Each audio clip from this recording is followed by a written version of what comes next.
আমার সামনে আমার ভাই আসছিল, এই সামনে হয়েছে ঘটনাটা। আমরা চা খাইতেছিলাম, চা খাইতে হঠাৎ করে একটু কি করলো করে বাঁচতে, মানে বুম যেরকম বাঁচতে এরকম বাঁচতে হলো। হওয়ার পর সাথে সাথে যে যে ছেলেটা যাইতেছিল ওই ছেলেটা পড়ে গেছে গা। পড়ার সাথে সাথে ওই যেটা পড়ছে ওইটা স্কুল ওখানে চলে গেল। গ্লাস ভাঙার পরে দেখি যে আমার সামনে আমার কাছে মোবাইল ছিল, ওইটা আমি ফেলে দিয়ে আমার জীবনটা রক্ষা করার জন্য এই হাত দিয়ে আমি জীবন বাঁচাইছি। বাঁচার পরে ওই আমার বাইক গাড়ি লাগছে, এই অবস্থায় আমার ভাই ওর সাথে সাথে পড়ে গেছে, পরে যত অনুমতি পড়তেছে। ভাই এরকম ঘটনা তো গত বছর হয়েছিল, তাই না? গত বছর হয়েছিল আর একটু সামনে পাশে ক্যাবের সামনে ওই সময় লোক মারা যায়নি সম্ভবত। আর এই বছর ডাইরেক্ট লোক চলে গেল, কিন্তু ভাগ্যিস ভালো এখানে গাড়ি ছিল না। ওই সময়ের মধ্যে 12:30, ওই সময় 12:30 জাস্ট 12:30 মধ্যে ওখানে কোনো গাড়ি ছিল না, পথচারী বেশি ছিল না, ওই একজনই ছিল ওই টাইমটার মধ্যে। কোনো গাড়ি ছিল না? কোনো গাড়ি ছিল না লাঞ্চে, হ্যাঁ 12:30 বাজে তখন। গাড়ি দু তিনটা ছিল, রিক্সা ও পাশে গেটেরও পাশে, এখানে দিতে কিছু ছিল না, মানুষ বেশি ছিল না, একজনই ছিল।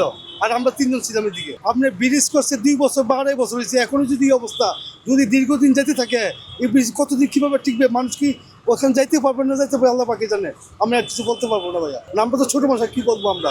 আমাদের বলার কোনো ভাষা নেই। আর এখন যাইতে দূরতে যাইতে দূরে তো রাস্তা নেই, ফুটপাথ রাস্তা বন্ধ, তখন তাই সব করে দিচ্ছে। মানে আমরা চাও সরকার কি দেখবে না, মেট্রোলে কি দেখবে, আমাদের কোনো খোঁজ খবর এই যে নিজের টাকাতে দেখাচ্ছি, কেউ কিছু আসছে না, কেউ বলেও না যে আপনি কোথায় আসছেন বা কোন হচ্ছে দেখাচ্ছেন, এগুলো কিছু বলেনি আমাদেরকে।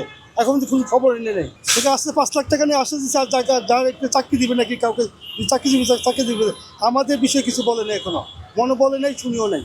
আমি তো হসপিটালে গেছিলাম, হসপিটালে গিয়ে আবার আসছি, সাংবাদিক আমার ছবি তুলে নিচ্ছে। আমি 1 ঘন্টার মতো ছিলাম হসপিটাল থেকে আওয়ার পরে। কারণ আমরা কি চাবো? আমরা তো চাওয়া বড় কিছু নাই, আমাদেরকে যা দেখবো তাই আমরা তাই দেখবো। এখন সরকার যে আজকে এটা খুলে বসে, কালকে যে পাশেটা খুলে পড়বে না কোনো গ্যারান্টি নাই। আর পুনরায় আবার চেক করে দেখো কি অবস্থা আছে না আছে এগুলা।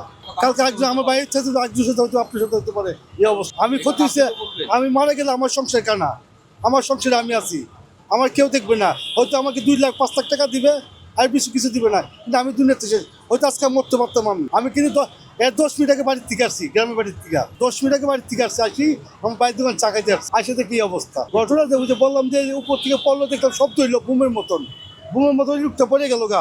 লোকটা পড়ার সাথে সাথে ওই জিনিসটা স্প্রিং করলো, ব্যাগে করলো আমার উপরে, অ্যাটাক করলো। ওই জিনিসটাতে আমি হাতে গ্লাসটা থাকাতে আমার ওইটার মধ্যে চাপটা কম পড়ছে আমার উপরে, আমি হাত দিয়ে 2 হাতে ফিরে পারছি। নাহলে ওই জিনিসটাতে আমি 2 হাতে ফিরাবার কথা না, যে জিনিস পড়ছে ওই জিনিস আমার হাতে ফিরাবার কথা না, আমি ফিরাতে পারছিলাম আর কি। না এসে কয়েছে আলহামদুলিল্লাহ ভালো আছে। সরাসরি এই সাইডে পড়ছে, এই সাইডে সরাসরি এই সাইডে পড়ছে। আমি তো চোখের সামনেই, আমার থেকে সে 10 ফুট দূরত্বে ছিল, আমি চোখের সামনেই ব্লাড বাইতে। আমার নাম মোহাম্মদ হেলাল। আমি এখানে রঙের কাজ করি।